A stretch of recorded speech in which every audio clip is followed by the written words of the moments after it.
Good morning, ladies and gentlemen. I'm Dave Crouch. This is the Public Affairs Roundtable, brought to you each month by Williamson, Inc., our chamber here in Williamson County. And we always start our year for several months while the legislature is in session with our Williamson County Legislative Delegation headed by Senator Jack Johnson and accompanied by Representative Charles Sargent and Representative Sam Whitson, and normally Representative Glenn Caston. But Glenn is apparently not going to be able to be with us this morning. So we will move on, and I think we've got plenty of firepower to cover the bases. So, gentlemen, glad to have you with us this morning. Who wants to give us a status update on, I've been told not to call it the gas tax, but the gas user fee that we are most interested in, that seems to be taking the headlines these days, or maybe we should just call it the Governor's Improve Act. I propose we do it by chamber, and on the Senate side, it is passed through committee. It's sitting in our Finance Committee. What we're referring to is the Senate version of the bill.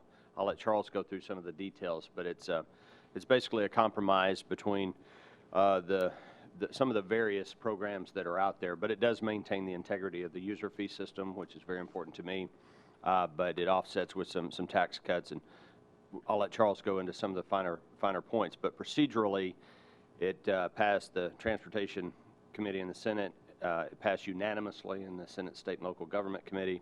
It's sitting in the Senate Finance Committee, where we expect the vote. It's an 11-member committee. I expect the vote to be 10-1 in favor, and it looks like we have 23 to 24 votes. We need 17 on the floor, so I expect it to pass without any problem at all on the Senate side. Great, good news. Charles? Let me say one thing, that Sam has done a great job on Transportation Committee. He sits on the Transportation Sub and Full Transportation, and he's one of the key people to make sure this bill kept on moving. So I'll say that. And as a freshman, sometimes he had a lot of pressure not to do things, and Sam stuck with the idea of a user fee, gasoline tax, user fee, and was able to get it out of transportation. Last week it went through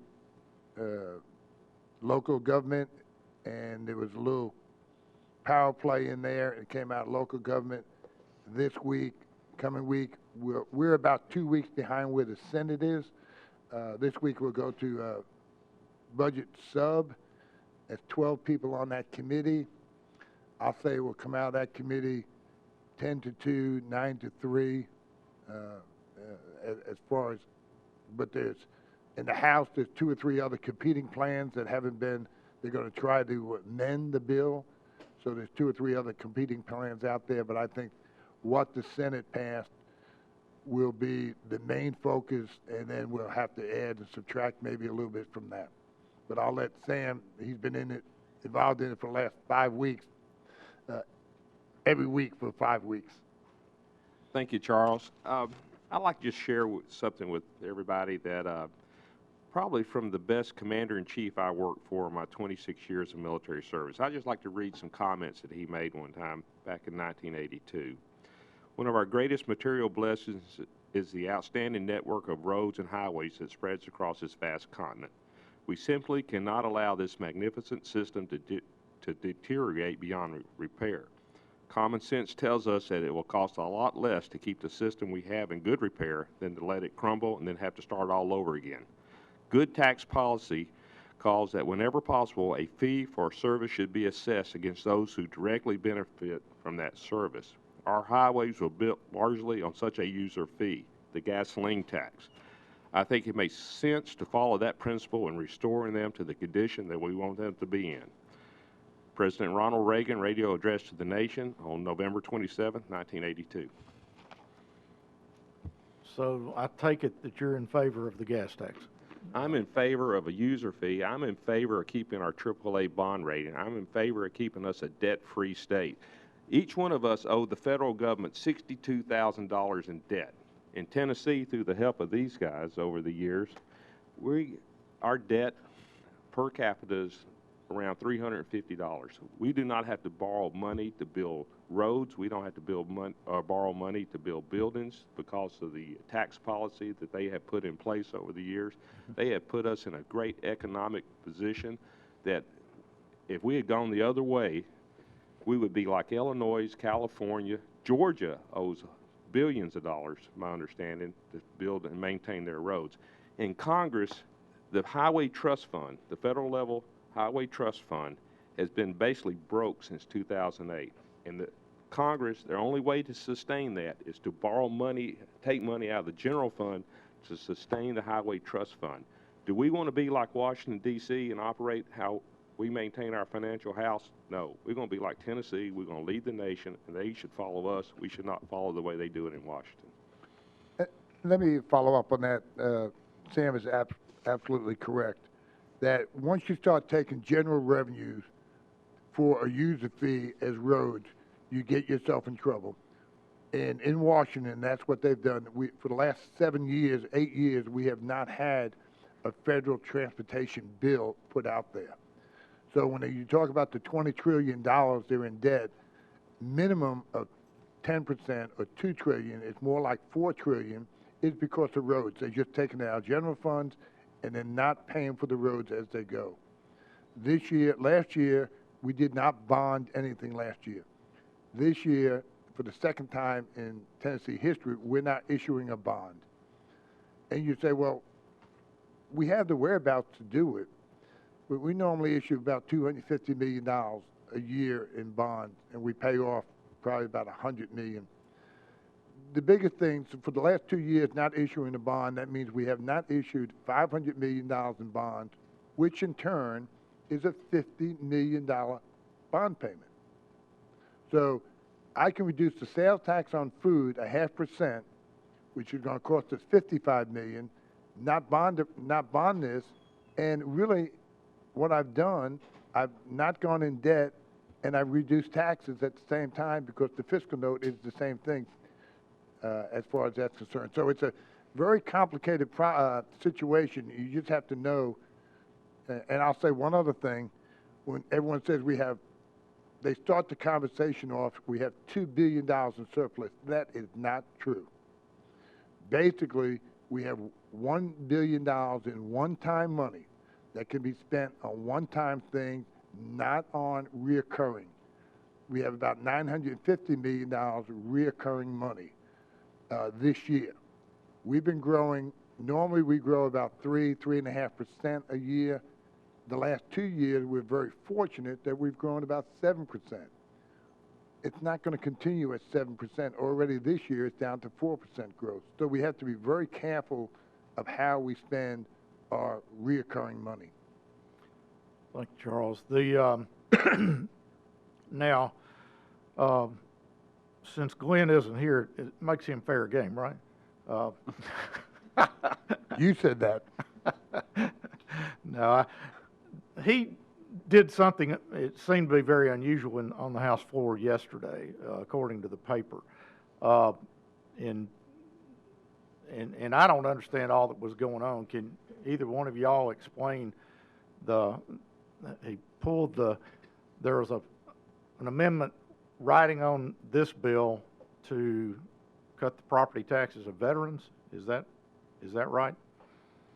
Jack, you want to? Yeah, there is, and we had a veterans tax relief program that, and I guess it was sunset, and it went away, and it's something we wanted to try to restore, not just for veterans, but also those who are disabled, to provide property tax relief. And in the Senate, incorporated that into the Improve Act, with the governor's blessing, by the way. I mean, this was part of a broader discussion, because keep in mind the Improve Act is doing a number of different things. Mm-hmm. It is addressing the shortage in road funding that we have, but it is also offsetting with other tax cuts, and that's a very important element to realize, that the Senate plan as proposed is going to cut more taxes than it raises taxes.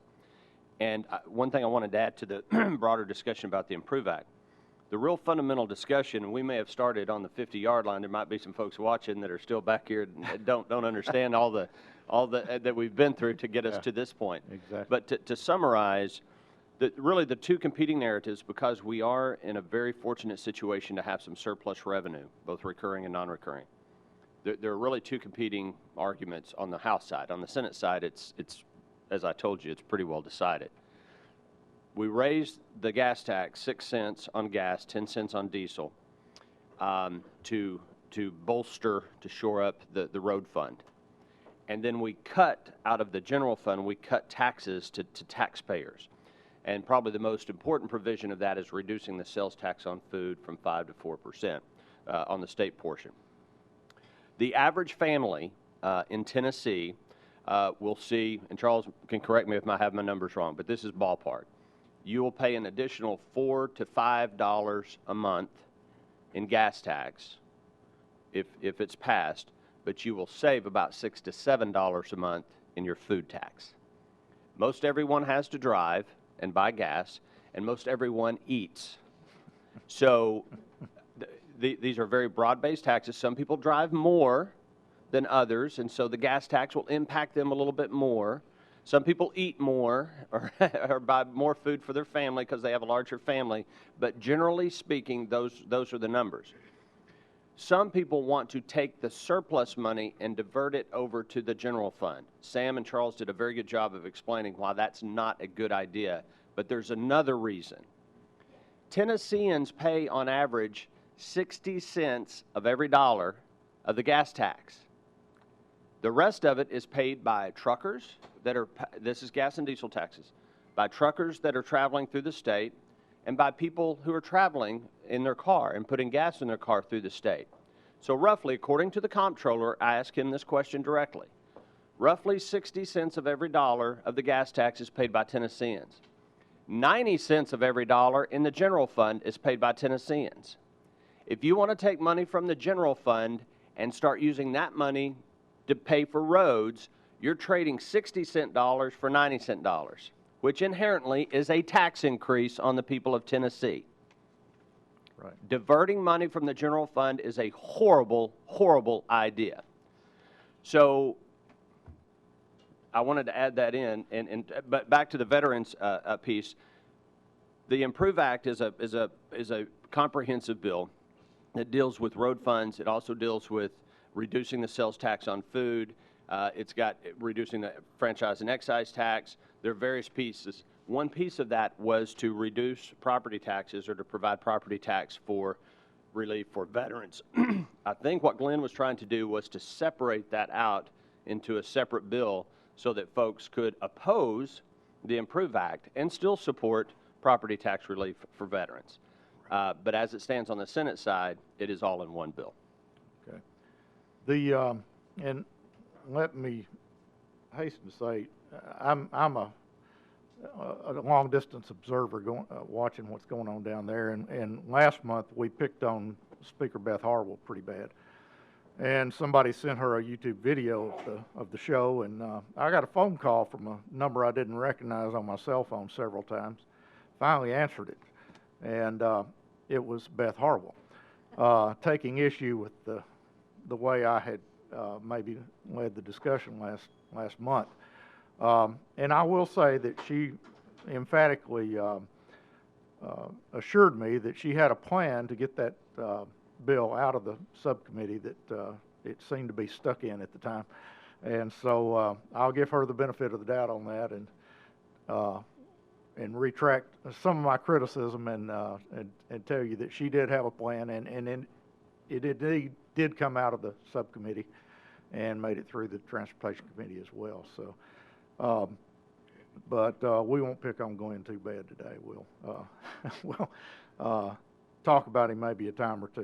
A couple other questions about the tax or the bill. There was a local transportation option in it, and help us understand what that does and how that could impact Williamson County. You want to try that? Good. Okay. Well, it basically sets us up a scheme to allow for a referendum And the last version I saw, I believe, and I think it's still consistent this way, it really puts a number of options on the table for local governments, be it sales tax or a wheel tax, different things to create by referendum to allow voters in a locality to vote on raising additional money for transit, for mass transit. Okay. And this is something that our local folks have asked for, and almost universally across the state. It doesn't force anything on local governments, but it creates a pathway for local governments to decide if they want to generate that additional revenue. Mayor Ken Moore is here.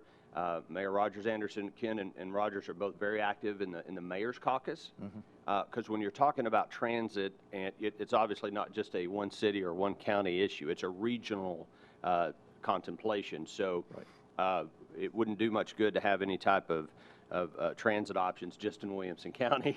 It needs to go from Williamson obviously into Davidson and so forth. So the bill in its present form will put a number of options on the table for local governments to contemplate. And that is specific for transit as opposed to other transportation options, or? It's really, I think they're going to look at more at mass transit than actually road projects. So, I mean, this is something they're looking at.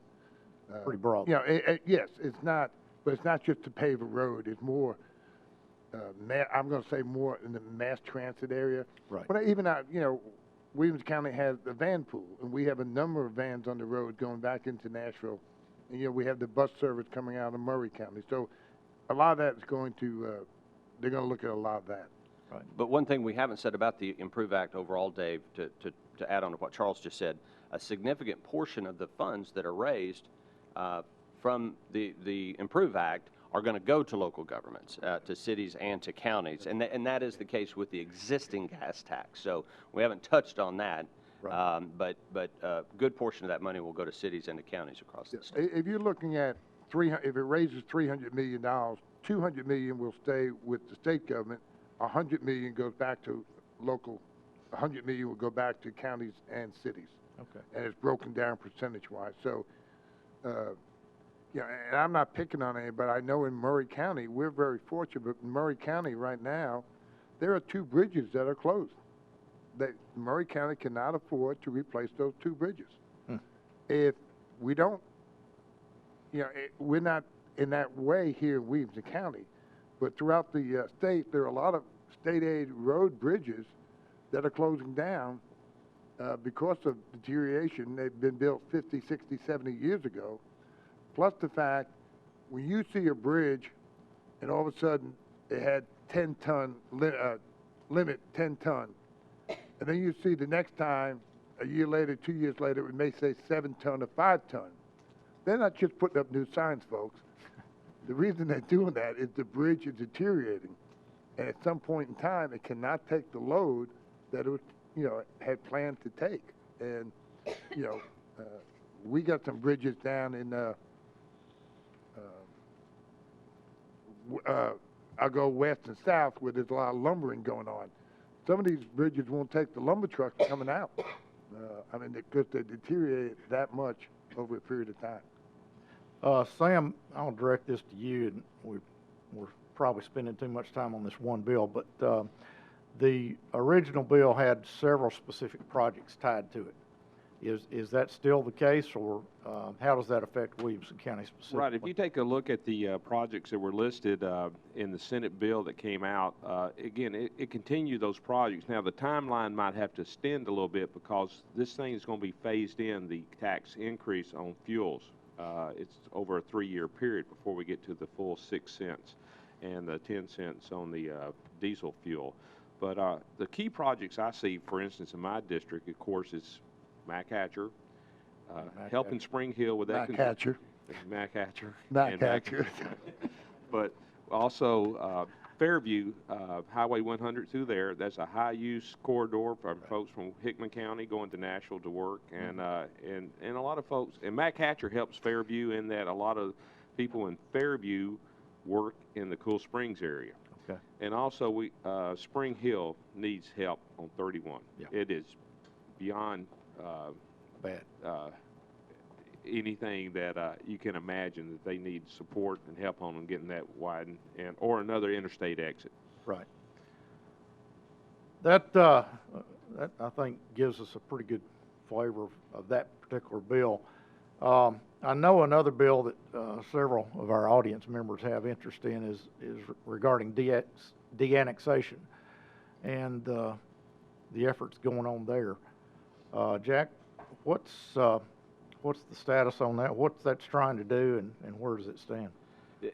Yeah, this is legislation that is kind of a continuation of the whole annexation conversation, which is very complex and a lot of history to it, and it'd take a while to set the table, but specifically the legislation that is being brought by Senator Bo Watson, who, along with Mike Carter in the House, have kind of led the charge on this, would allow a mechanism for communities or areas that have been annexed by ordinance. So this would have been since Public Chapter 1101 took place or was enacted back in the 90s, whenever it was. Allow them to de-annex, in other words, vote to come out of a community. Now, trying to be sympathetic to those areas, this did not happen in Williamson County, but there were some areas in East Tennessee and West Tennessee that were hostily annexed against the wishes of the people in that community. They've been annexed and not provided any public services whatsoever. They were basically just annexed to get their tax revenue so it could be incorporated into the city. Again, I stress, this has not been a problem anywhere in Williamson County with any of the municipalities here. So my charge, or at least I believe my charge, is to, if that legislation is going to pass, to make sure that the thresholds are such that we don't create a problem for communities in Williamson County. And that can be done in a number of different ways. My biggest concern right now is with regards to the threshold. This would be done by referendum, and that referendum would be triggered by a petition. And as drafted, the threshold is 20% of the registered voters in an area that was annexed. I think that's far too low. I think at any given time you can find 20% of people that are just mad about something that might be willing to sign a petition.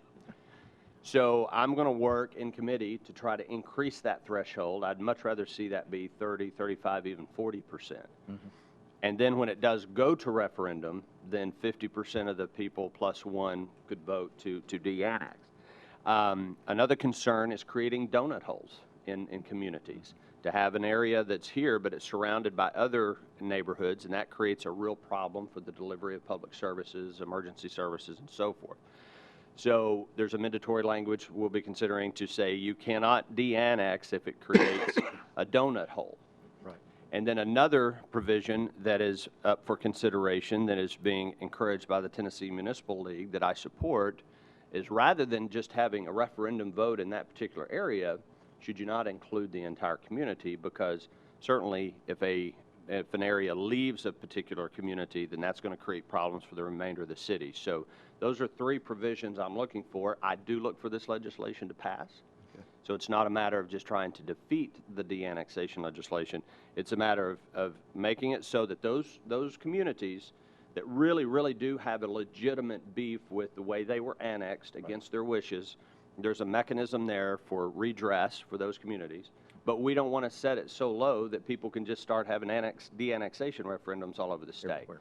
So been working with some of our city folks here in Williamson County on ideas to make sure that that's as foolproof as possible. Because, again, I say this anytime we have a conversation about annexation or de-annexation. I've had the honor of being your state senator for 11 years. I've never, ever had a single call from someone complaining about being annexed or how they were annexed in Williamson County. Right. So this is not a problem here. Yeah. Well, we appreciate all of your taking care of the county here, and I should circle back to the gas tax just a moment. There's two things that I forgot to do, and one is to thank you all for your leadership in moving that along.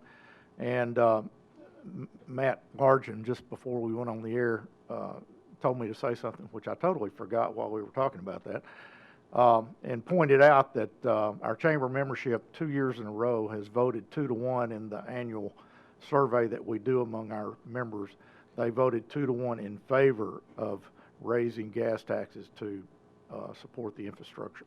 So, Dave, can I pick up on that? One thing, and I know we're a little different here in Williams County, but throughout the state, most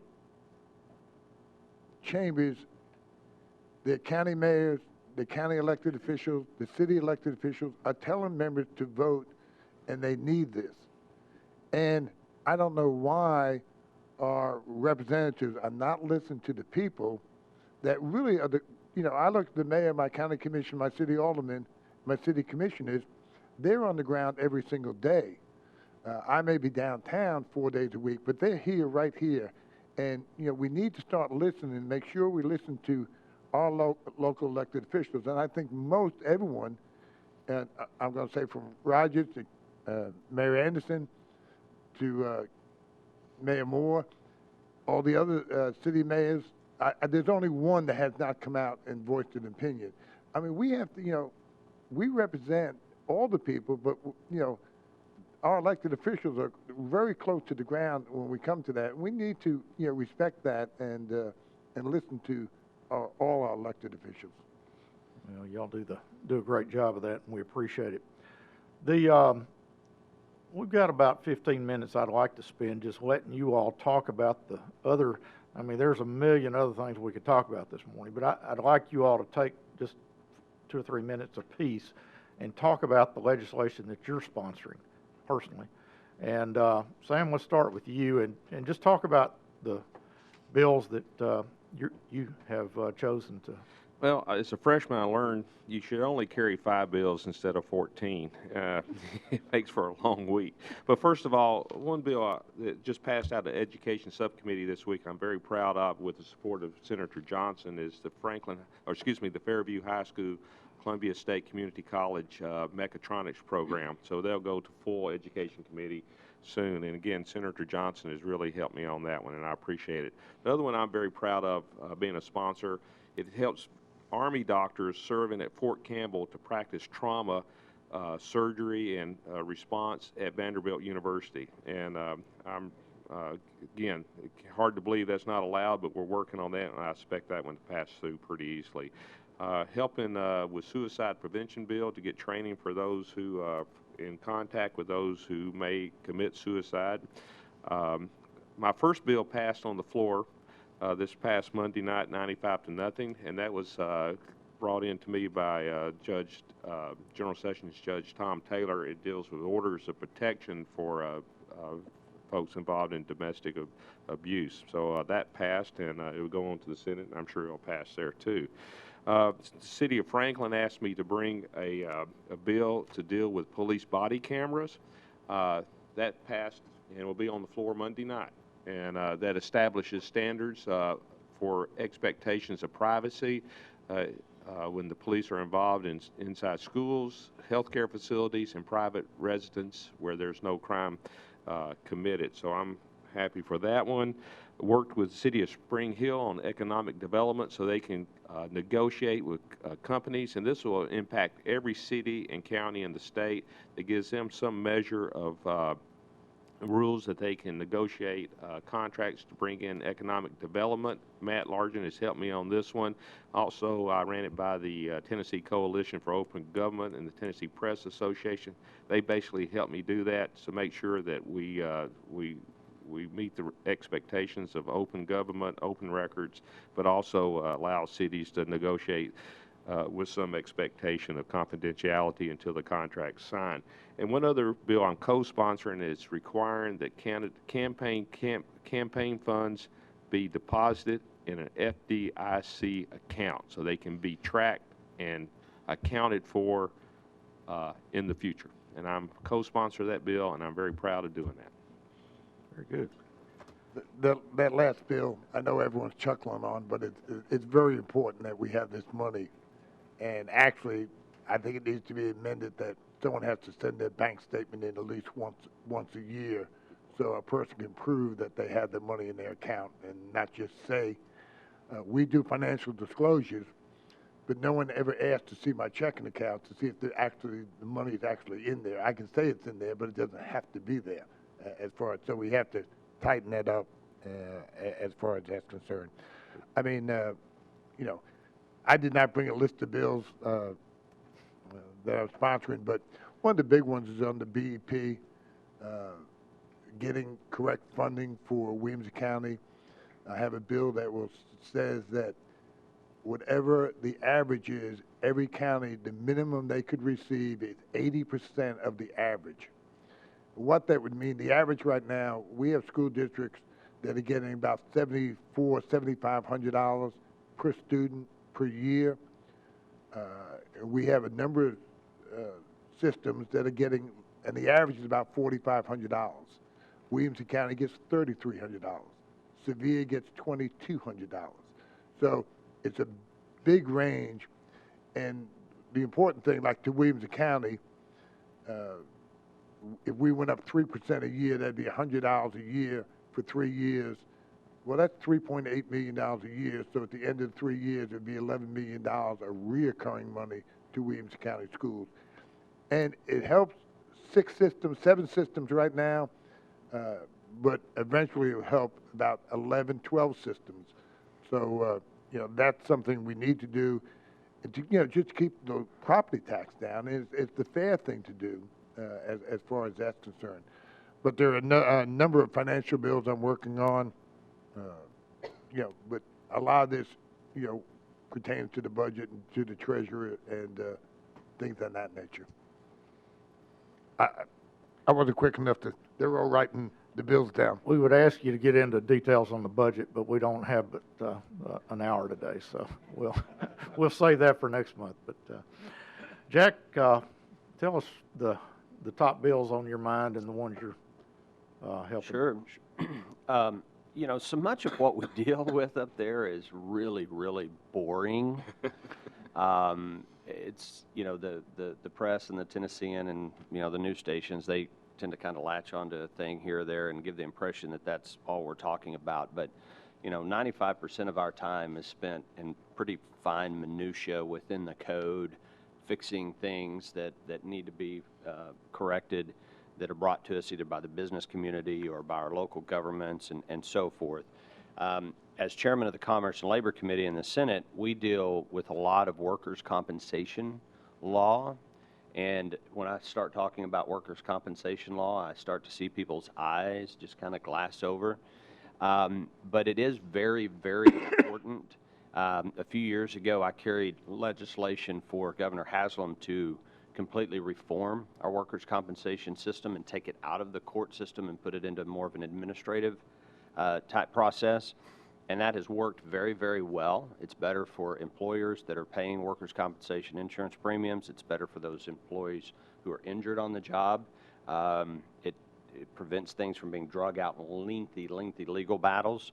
And so I'm carrying an administration bill this year to make some revisions to that plan. It's a lengthy bill, and it's very, there are a lot of fine points in there. I won't bore you. It's be kind of like talking about the budget. I mean, we could really get into some weeds, but just know that these are the types of things that employers look at. And in Tennessee, we want our injured workers to get the money that they need, but we want it to be an efficient system, and we don't want there to be unnecessary waste, fraud, and abuse in there. And so we're doing that. Another interesting bill I have is brought to me by the Supreme Court of the state of Tennessee, because as part of the workers' compensation reform that we passed, plaintiffs in those cases have an automatic right to an appeal to the Tennessee Supreme Court, and that was in the original version of the bill. No one else under Tennessee law has a right to an automatic hearing by the Tennessee Supreme Court. They can submit cases, and the court will review and decide whether they want to hear them. And so the court has asked me to take away that automatic right. Doesn't mean that they can't submit for review, but that's an important one. We had an interesting bill. I passed it on the floor the other night. It's already passed the House as well. Davidson County recently passed an ordinance that said that they were going to allow their law enforcement to choose whether or not to properly enforce drug possession laws. And Memphis, the city of Memphis had passed a similar ordinance back some time ago. This is very, very problematic. And I would say this, if it was the city of Franklin or Brentwood or Spring Hill or anyone else, basically the city of Nashville told their law enforcement officers that you can, based on your own discretion, if you catch someone with, you know, a small amount of marijuana on their person, under state law, that's a Class A misdemeanor, and that's, the person is to be arrested and taken to jail, and ultimately can be punished up to 11 months, 29 days in jail, plus a fine and so forth. Well, the city of Nashville said, well, law enforcement, you can use your own discretion, and if you choose to do so, you can just write them a citation, just like you would for a traffic violation, which would be a Class C misdemeanor. And I'm not a lawyer, although I'm married to one. And a judge. And she's a judge. That's right. But I will tell you this as a layperson, we cannot have local governments deciding what laws they choose to enforce, what type of criminal laws they choose to enforce or not enforce. If we think that you know, it shouldn't be a Class A misdemeanor for simple possession, let's have that conversation and look at changing state law. So I passed that. It passed overwhelmingly on the Senate side that will prevent local governments from saying, we're going to choose which state laws, criminal laws, we enforce and which we don't. And let me give you a good example. I could be walking down the street with marijuana on my person and run into a Metro police officer and get a citation, you know, $50 fine, Class C misdemeanor. Dave Crouch is walking down the street and he runs into a state trooper. He's going to go to jail and be charged with a Class A misdemeanor. That's a clear violation of equal protection in the Fourth Amendment of the United States Constitution. So, you know, a lot of criticism from the city of Nashville over that, but I'm very proud of that. Proud to carry the body camera bill, and we did pass that, and grateful to the city of Franklin, city of Brentwood. They were very involved with that. Important work. I'm also carrying the BEP bill with Charles. We've got to do something to stop punishing Williamson County and Franklin Special School District because of our prosperity in this county. We're really getting a raw deal in the BEP formula. And then also the Fairview High School thing, I'm carrying that as well. I'm carrying a number of bills for the comptroller and the state treasurer. Back up to the Fairview High School program. As I understand it, that's Fairview students will be the first in the state to be able to get a college associate's degree by the time they graduate from high school. Explain more about that. Well, right now, what Williamson County School System has done, they have set up a laboratory at Fairview High School that's, they spent nearly $500,000 on that. It's state-of-the-art mechatronics laboratory. They've hired a teacher that can give dual credit and dual enrollment credit while the students are at Fairview High School. They, what we're asking for is the state, the first year, approximately $70,000 to cover the enrollment, the tuition at Columbia State Community College for that first group of juniors while they're there. Now, I believe it's 29 hours are provided at no cost to the students as a result of what Williamson County school systems have done. And the Columbia State Community College tuition for the remaining 31 hours is what we're trying to cover on that. And then when they leave there, associate arts degree, GM has openings. I was just reading the paper, the business section this morning. The problem manufacturers having is not business, it's finding the skilled employees that can do this. And it complements the governor's drive to 55. It will be a pilot program set up for 2 years, and we hope we can show success. It'll be 40 students per year as they progress through this. Great program, sounds like. And let me say, you know, one of the biggest things, like I said, a lot of the bills I have are probably boring to a lot of people. But on the F&E, the single sales tax, that's a very important bill. And as you know, in the Improve Act, we also have on the franchise excise tax, those are actually two different taxes. You know, we think they're one, but they're actually two different, and they're broken down in different ways. And I just want to, in there, we're going to lower the tax from 6.5 down to 6 for manufacturing. I like to expand that to a single sales tax factor that would help all businesses. And the reason we're doing right now for the manufacturers, in the last, really probably about 8 or 9 months now, here in Tennessee, we lost 4 manufacturing plants. 2 went to Georgia, 1 went to the Carolinas, and 1 went out west. Now, that manufacturing plant is not going to come here to Williamson County, but it's going into your rural areas, which in turn, as we bring the rural areas up, you know, it helps everyone in the state. So it's a very complicated formula. I know Larry Hyatt's out there, and he's worked on this. And, you know, so we have to get our business taxes, as well as lowering the food tax and doing different things on that nature. We also have to make sure that our F&E tax is in line, because they were going to come here, and when they looked at the cost of the F&E tax over a 20-year period of time, a couple of these companies, it was going to cost them about $8 to $10 million additional taxes, where they did not have to pay if they went to some of the other states. So this is a very important factor, but it's a very complicated financial factor. Excuse me, I forgot to mention that earlier.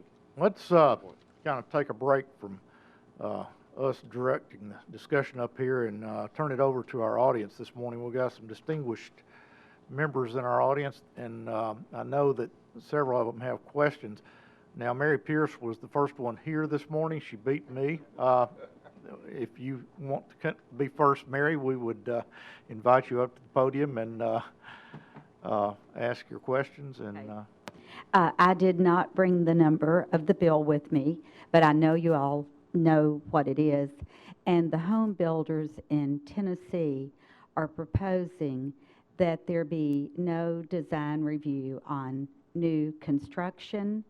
It wouldn't affect the development plan. The way I understand it, the city could do that, but then they couldn't have any say on anything past that. And I believe that they did leave out historic zoning. They tried to get historic zoning killed a couple of years ago. I'm sure Jack and Charles remember that. And they were, I think that fight went really well to defeat getting rid of historic zoning. So this time they've said, okay, you can have historic zoning, but you can't have anything else.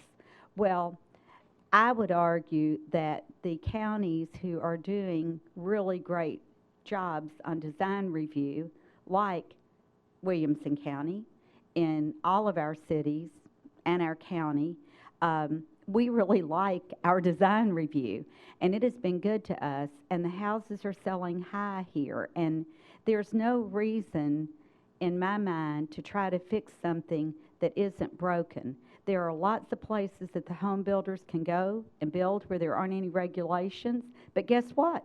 There's no market there.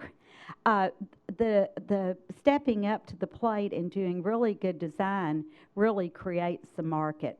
And I was telling our wonderful representatives, Sam and Charles, and our Senator, Jack Johnson, I know that none of you all will vote for this, but I'm asking that you actively be against it. And I think that Vernon Girth has written a really good piece on it that I'm told is public information. I will share that with you. Thank you. Thank you. And, you know, some of the things we take for granted is planning and zoning. Right. If you can believe this, it may be 40 now, but the last time I looked, there was only 38 counties that had planning and zoning. Of the 90, you think all 95 counties have planning and zoning. There's 38 counties or 39 counties that have planning and zoning. So some of this is coming from other places throughout the state. And, you know, and we just look at it. I mean, we've had planning and zoning. I used to sit on the Williamson County Planning Commission in '89. I mean, we've had it for the last 50 years, and this is norm here. This is not norm when you get, if you can imagine, only 38 counties have planning. So, you know, that's a very important distinction we have to make. Yes, I think one point I didn't make, which you remind me of, is there are complaints by the home builders that are valid and can be looked at, but to take the whole thing and throw it away, and like you say, we don't even have zoning. We're a role model across the state, and our property values reflect that we're a role model. Thank you. I'm Thank you, reminded Mary. of I'm reminded of the time, I think it was the comptroller came out with some new guidance or some new policy that was going to require cities to do some additional reporting and to the comptroller's office regarding their fiscal solvency and so forth. And Charles and I went to the comptroller and politely reminded him that the cities of Brentwood and Franklin and Williamson County all had AAA credit ratings, and the state had a AA credit rating. Maybe you might just want to leave us alone until you get your own AAA credit rating. The same can be said about this. And I'm very familiar with the bill, and I will see it in committee, and I am adamantly opposed to the bill. Mary, you said it very well. If it ain't broke, don't fix it. And when people can come to me and show that we're having a problem selling houses in Williamson County, then maybe we'll have an argument. But they can't build them fast enough to get them sold. So it does contribute to the character and the quality of our community. And again, it is one of those things that is best left to local government. I can't add any more. I agree with Jack and Charles on this. Mr. Mayor, I see you leaning forward. Mayor Ken Moore Yeah, from the thank City of you, Franklin. and good morning, gentlemen, and thank you for your service. And before I speak about one other issue, I would like to say that we continue to see problems with annexation bill that's been passed.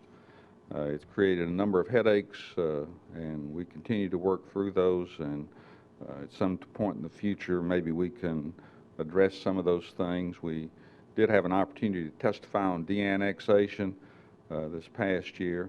But what I wanted to speak to you specifically about was House Bill 476 and Senate Bill 520, which are the bills that Mary was referring to. And simply put, these bills will take away local jurisdictions' ability to adopt residential building standards that support their respective adopted master land use plans.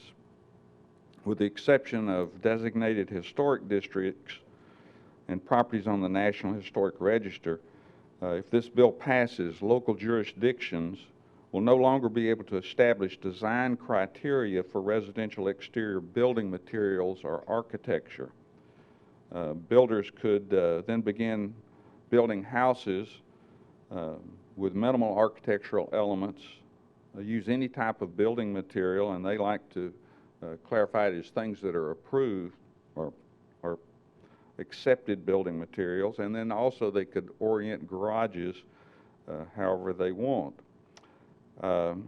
If this bill passes, it would definitely affect the character of many neighborhoods in our community. We refer to many areas as character areas that have certain design criteria. And in these areas, there are multiple materials used on homes other than just all brick. But more importantly, it likely would lower home values in the area. We've been very active with the home builders. 2 years ago, we worked for over a year with the home builders on the vesting legislation and crafted a bill that I think was good for them. It was good for cities. My staff has already been to the Hill and testified on this particular issue this year.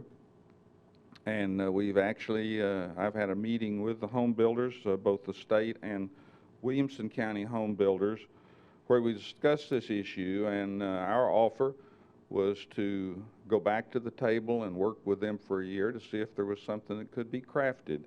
Their executive committee elected to move forward and move the bill.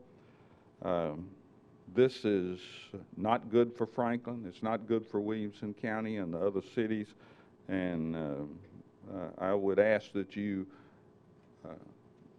get out in front of it and stop it, because we've invested too much in our community to have something like this erode what so many people have worked to make Franklin a great place and other cities in Williamson County.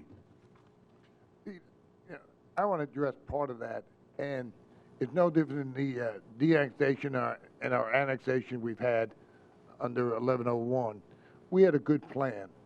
And it's really shameful, I think, sometimes when we can have on the de-annexation or the annexation, there were about 6, 7 areas in the state that the city really messed up.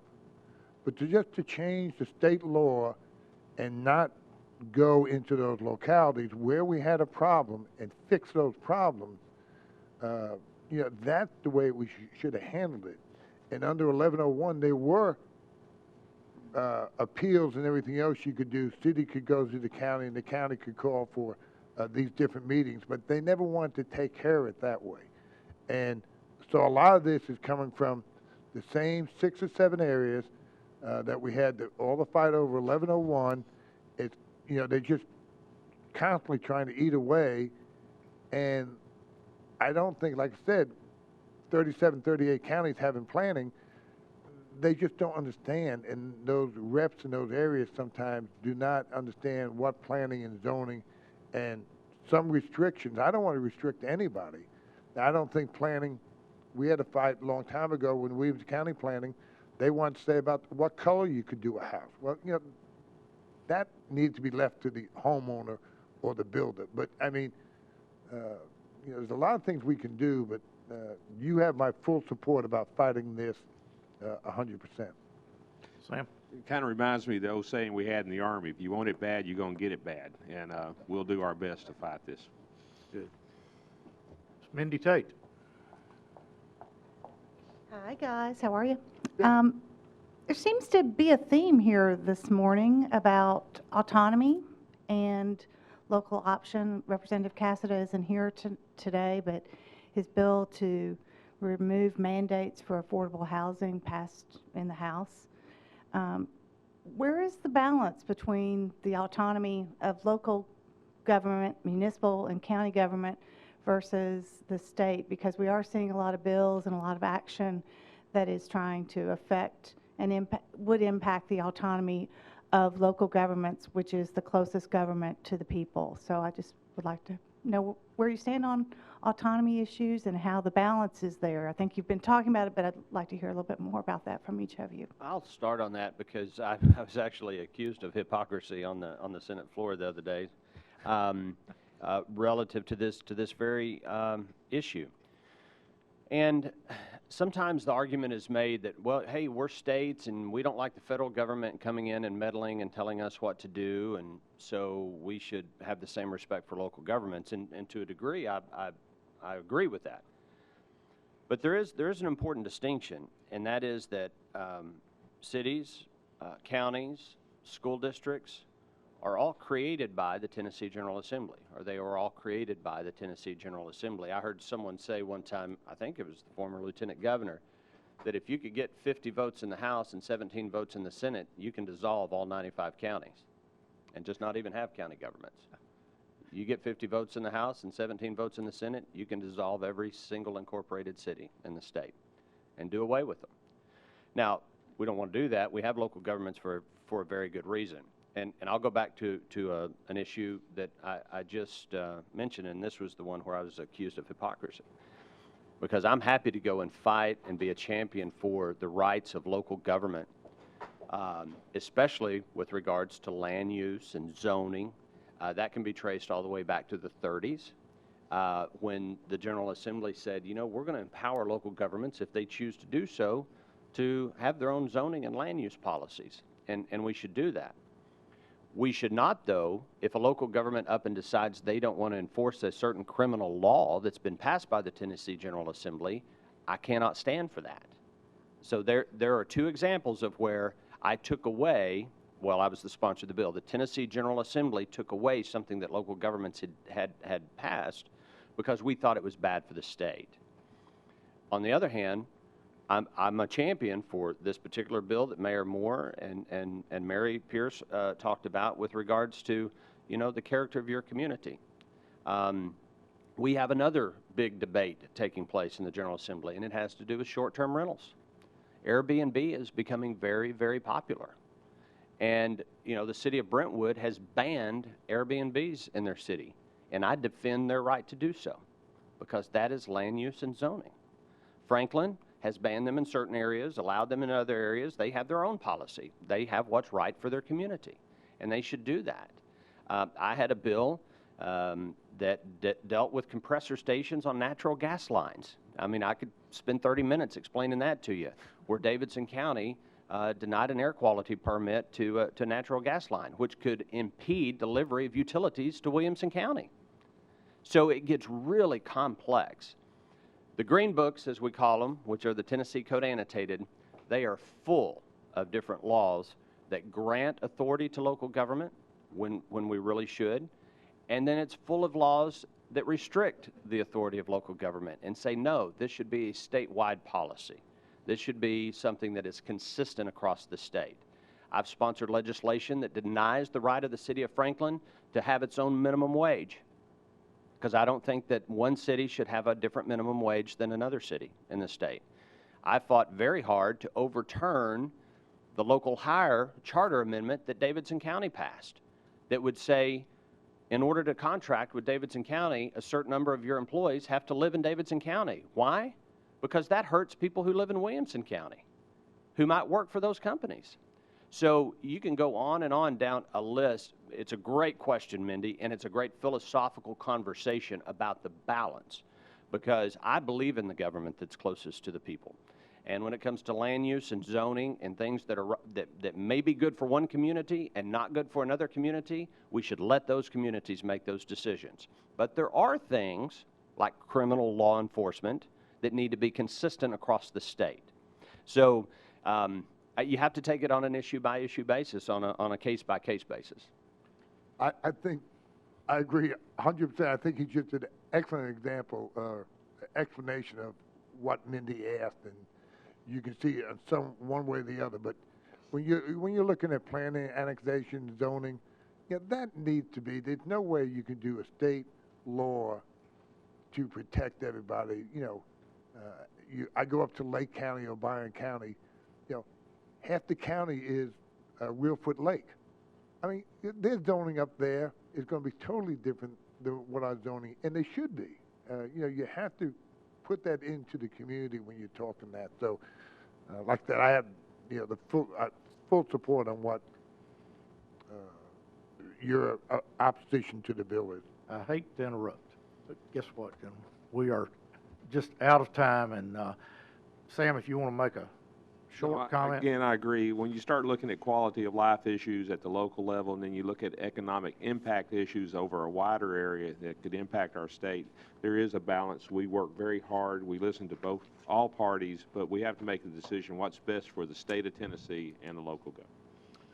Just want to really thank you all for being here. If we didn't have you gentlemen here, we wouldn't understand these issues near as well as we're able to by having you explain them, and we appreciate your time and we appreciate your service to us up on the Hill. I want to thank a few folks that make this show happen. First of all, our sponsors, AT&T and Vanderbilt University. I picked on Lynn Maddox here a couple of months ago, and Christine Bradley wasn't here. Christine, are you still here? Stand up so everybody knows who you are. They have been so supportive of the chamber and particularly this production. I just want to say thank you for that. WCTV and the crew back there, Heather, that's given me the 1-minute signal, is you know this show wouldn't happen without their support, and we appreciate everything they do. Mayor Rogers Anderson allows us to use this facility, and we appreciate his help. WAKM is now simulcasting this show on the radio, and we appreciate Tom Lawrence and his efforts to make that happen. And our chamber staff, led by Matt Largent, obviously puts a lot of energy into making this happen. Griffin makes sure the coffee's here, and we appreciate that, among many other things.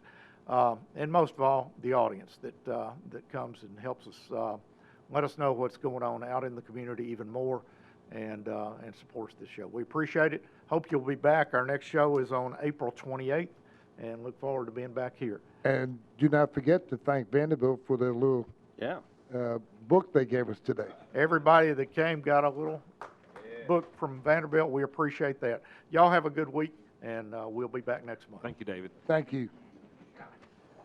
Well,